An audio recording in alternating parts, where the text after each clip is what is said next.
안녕하세요, 여러분. 오늘은 리듬 패턴 반주법에 대해서 이야기해 보려고 합니다. 리듬 패턴 반주법이 뭘까요? 사실 어떤 교재를 봐도 이런 리듬 패턴들은 많이 나와 있습니다. 한 마디 정도 이렇게 제시해 놓고 이런 리듬 패턴은 이런 곡에다가 적용해서 치시면 됩니다. 라고 소개해 주는 책들이 많습니다. 어쩌면 저의 이 책도 그런 책 중에 하나일 거예요. 제가 리듬 패턴이라는 걸 만들게 된 계기가 뭐냐면, 제가 처음 반주법 레슨을 막 하는데, 그분들이 저처럼 칠 수 있게 만들어줘야 되잖아요. 근데 제가 그걸 어떻게 해야 될지 모르겠더라고요. 저처럼 쳐보세요. 라고 하는 게 얼마나 참 무책임해요. 선생님으로서. 나처럼 칠 수 있게 만들어주는 게 선생님의 역할인데, 그래서 제가 어떻게 치는지를 분석을 해봤어요. 아, 내가 이렇게 치고 있구나라는 걸 분석하면서 만들어져 나온 게 리듬 패턴이었어. 아, 이 리듬으로 한번 쳐봅시다. 이렇게 시작이 된 거예요.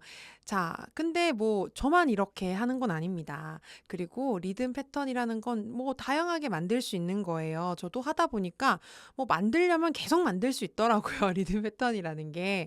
근데 한 리듬 패턴을 가지고 빠른 곡 중에 한 70%는 해결된다 하는 리듬이 있어요. 그게 이제 8비트 스트레이트, 8비트 셔플. 제가 이렇게 이름 붙였는데요.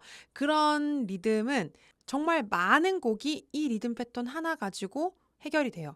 보면 여러분, 쉬운 리듬일수록 사용되는 빈도수는 많아요. 어려운 리듬일수록 자주 쓰이진 않아요. 근데 멋있는 곡일수록 그런 어려운 리듬 패턴의 곡이 많은 거죠. 좀 약간 단순하고 옛날 곡 뭐 이런 거가 이제 조금 쉬운 리듬 패턴들이더라고요. 어쨌든 내가 많은 곡을 치려면 쉬운 리듬 패턴부터 익혀야 돼요. 제가 이 리듬 패턴 반주법을 가지고 챌린저스 한 달 과정의 챌린저스를 지금 4년 동안 하고 있거든요. 중간에 리뉴얼을 한번 하긴 했습니다. 리듬 패턴을 조금 더 자세하게 싣고 또 그 리듬 패턴을 연주하는 방법에 대한 강의 영상도 추가해서 리뉴얼을 한번 했었는데요. 어쨌든 큰 맥락은 달라지지 않아요. 제가 오랜 시간 동안 레슨을 해오면서도 이 리듬 패턴을 가지고 반주를 가르치는 이 방법이 달라지지 않는 이유가 있습니다. 너무 확실한 효능이 있거든요. 첫 번째는 일단 손가락이 돌아가게 해줍니다.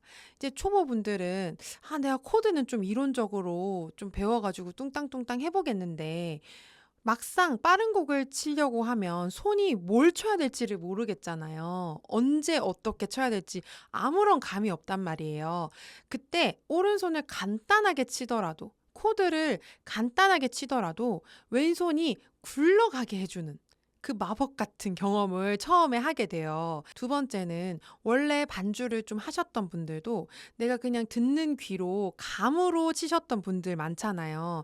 근데 리듬이 반주하는데 문제는 특별히 없는데 치는 내가 답답하게 느껴질 때가 있어요. 뭔가 좀 시끄럽게 치는 것 같다거나 뭔가 변화를 줄 수가 없고 정리가 안 돼. 그래서 계속 지루한 느낌이 든다거나 이럴 수 있어요. 그럴 때 이 리듬 패턴을 한번 싹 정리를 해보면 아, 이런 원리로 돌아가는 거구나. 이걸 정리를 해보실 수 있어요. 자, 그럼 이런 질문을 하실 수 있겠죠. 선생님, 정해진 리듬 패턴대로만 쳐야 되나요? 다른 악기랑 같이 합주할 땐 어떻게 해요? 이런 질문을 하실 수 있는데, 물론 응용하실 수 있습니다. 응용할 수 있는 방법이 너무너무 많아요. 그런데 제가 한 달 과정의 리듬 패턴 챌린저스를 할 때는 여러분, 딱 적혀 있는 대로 정확하게 치세요. 제가 가르쳐 드린 대로만 일단 치세요. 라고 해요. 왜 그럴까요? 일단 한번 잘 정리를 해놔야 나중에 응용을 하더라도 편하고 예쁘게 정리가 돼요. 자연스럽게. 근데 처음부터 정리를 제대로 안 해놓고 그냥 막 섞어가지고 막 이렇게도 치고 저렇게도 치고 하다 보면 결국 제자리예요. 손이 대충 돌아는 가는데 또 정리가 안 되네. 또 나중에 정리를 새로 해야 되는 현상이 생기고 그냥 느낌적으로 반주가 가능한 정도까지는 가더라도 더 발전시키기가 어려워요. 좀 더 어려운 리듬을 친다거나 좀 다른 악기랑 같이 칠 때 자연스럽게 응용을 한다거나 하는 게 안 돼. 그래서 처음에는 정확하게 익히고 그 다음에 응용은 나중에 자연스럽게 하는 거예요. 우리 반주법에서 리듬이든 코드든 단계별로 목표로 삼아야 되는 게 다른데 내가 왕초보예요. 그럼 첫 번째는 정확하게 치는 거예요. 코드도 리듬도 정확하게 틀리지 않고 치는 게 가장 중요하거든요. 처음에는. 그러고 그 다음에 두 번째는 다양한 거, 다양하게 스펙트럼을 넓히는 거예요. 리듬 패턴을 다양하게 수집하고 보이싱도 최대한 많은 모양을 내가 칠 수 있도록 많이 수집하는 거예요. 근데 다양하게 수집한다는 거는 정확한 걸 하나씩 갖고 와야지 잡다한 걸 막 다 쓸어 모은다고 좋은 게 아닙니다. 세 번째는 이 다양하게 모은 것들을 잘 조합해서 아름답게 예쁘게 음악을 만드는 거겠죠.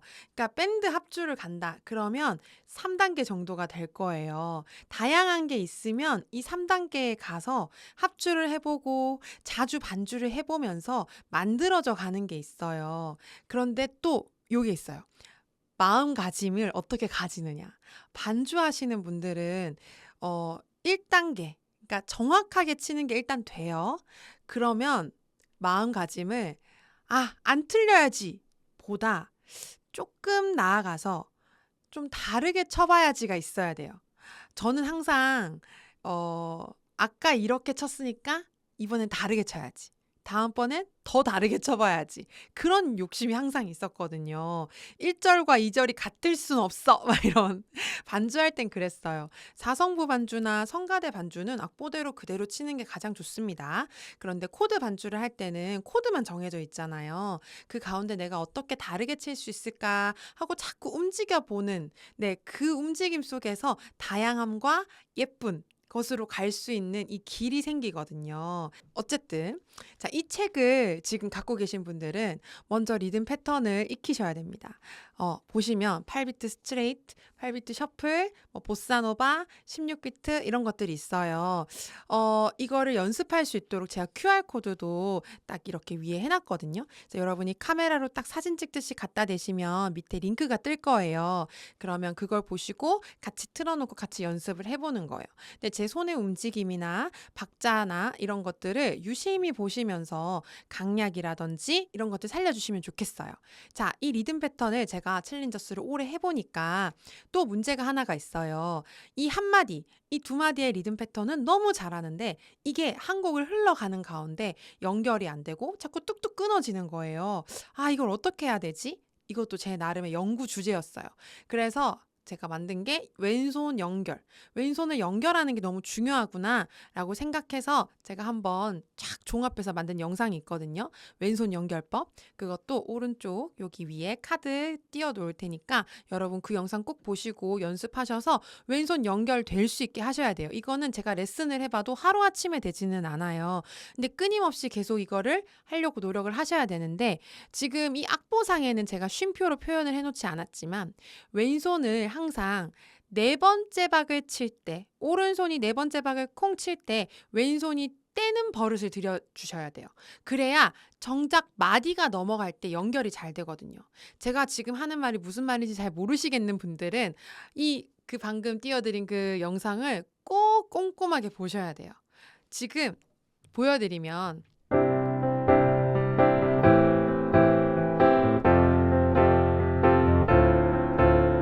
이렇게 뛰어다닌단 말이에요. 뛰어다니지 않고 마디가 넘어갈 때 연결 잘 되게.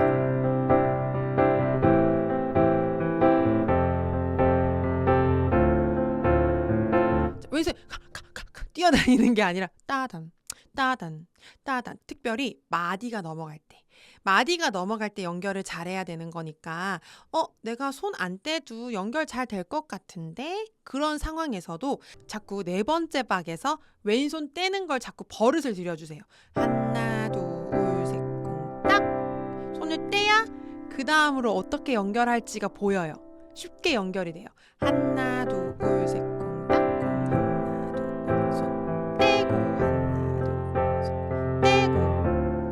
뗀다고 해서 왼손에 힘을 주면서 막 쿵쿵쿵 가란 얘기가 아니에요. 왼손은 전반적으로 여리게 치셔야 됩니다. 아시겠죠? 자, 그러면 이 책을 어떻게 사용을 하느냐? 여러분 앞에 보시면은 리듬 패턴들이 소개가 되어 있죠. 근데 이 다양한 리듬 패턴, 같은 리듬 패턴이지만 여러 가지의 주법들을 다르게 소개를 해놨어요. 그냥 좀 끊어서 치는 거, 왼손이 연결해 주는 거, 펼쳐 주는 거, 뭐 이런 여러 가지를 소개를 해놨거든요. 일단 이 리듬 패턴을 먼저 연습 영상과 함께 열심히 연습해 주셔야 돼요. 달달달 외워질 만큼 왼손이 막 계속 잘 굴러갈 수 있게끔 연습해 주시는 게 가장 좋습니다. 자, 그렇게 한 다음에 여기 보면 이 리듬 패턴이 적용된 악보가 어디 있는지 페이지 수가 적혀 있어요. 그럼 확인해 보는 거예요. 8비트 스트레이트의 곡 18페이지에도 있고 42페이지에도 있고 53페이지에도 있구나 하고 펼쳐봅니다. 그러면 내가 좋아하는 곡, 내가 아는 곡 중에서 치면 제일 좋겠죠. 찬송가 나의 죄를 씻기는 있네요. 그러면 이 나의 죄를 씻기는 이라는 이 곡을 이제 쳐보는 거예요. 근데 문제는 악보를 원래 잘 읽으시는 클래식을 좀 쳐보셨던 분들은 이게 너무 편할 거예요. 다 적혀 있는 게 너무 편하신 분들이 있죠. 자, 그런 분들은 이걸 보고 잘 치시면 됩니다. 특히 이거 칠 때 손가락 번호 지켜주세요. 이 왼손 연결이 어려울 것 같은 부분에 제가 손가락 번호를 일일이 적어놨어요. 그래서 여러분이 그 손가락 번호를 지켜서 치시면 왼손 연결하는 게 어떤 건지 좀 경험해 보실 수 있을 거예요. 그런데 악보를 보는 게 너무 어려운 분들 있죠.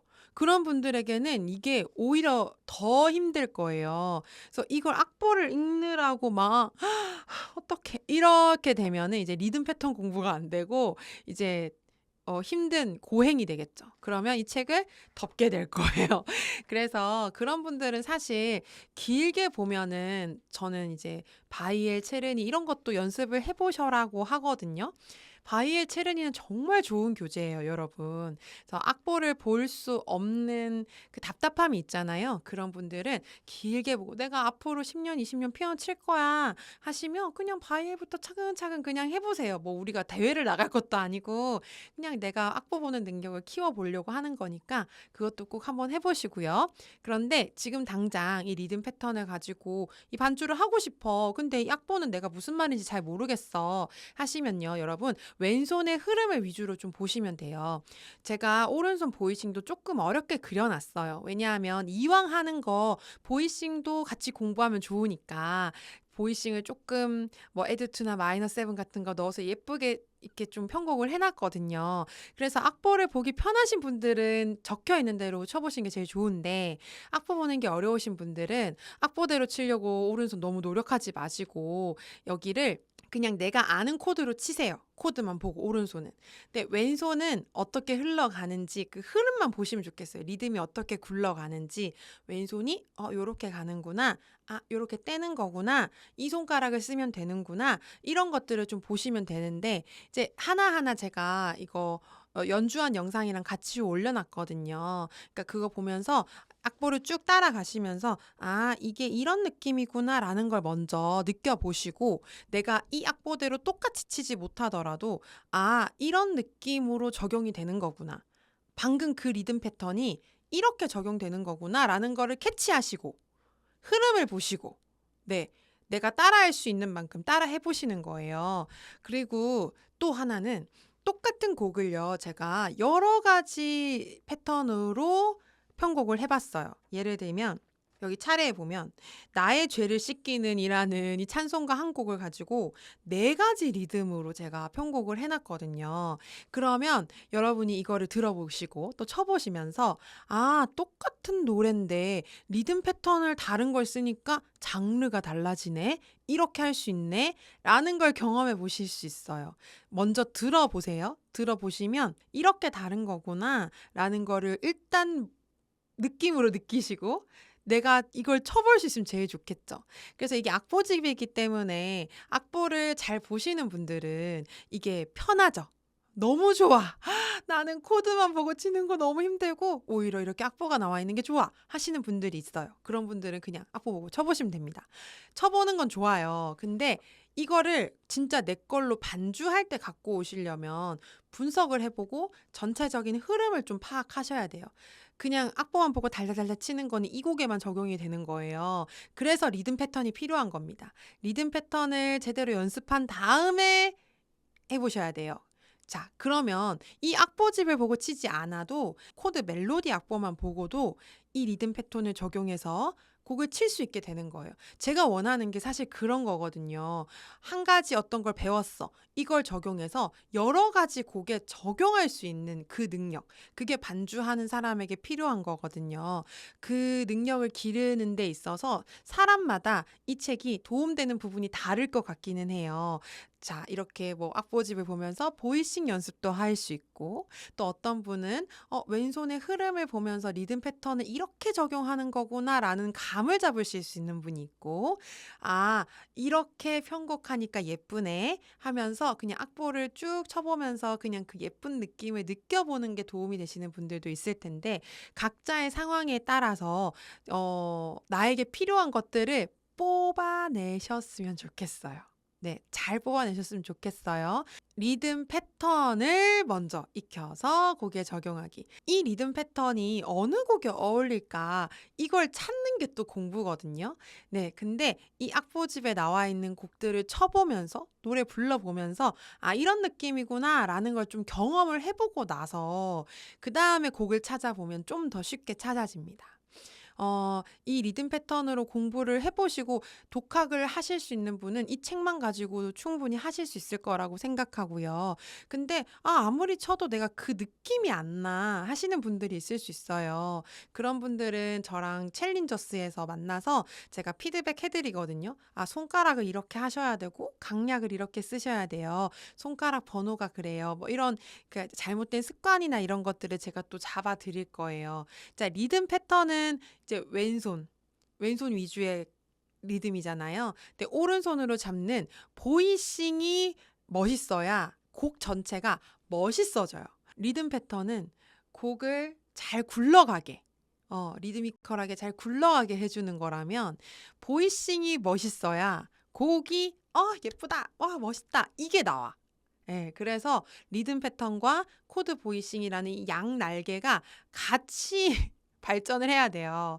그래서 제가 개인 레슨 할 때도 반주법 챌린저스도 코드와 리듬 이렇게 각각 합니다. 이걸 한꺼번에 같이 바로 들어가면 이것도 저것도 잘 안 되거든요. 그래서 어떻게든 여러분이 양 날개를 잘 갖춰서 날아오르시기를 바랍니다. 아시겠죠? 자, 오늘은 여기까지 하도록 할게요. 안녕!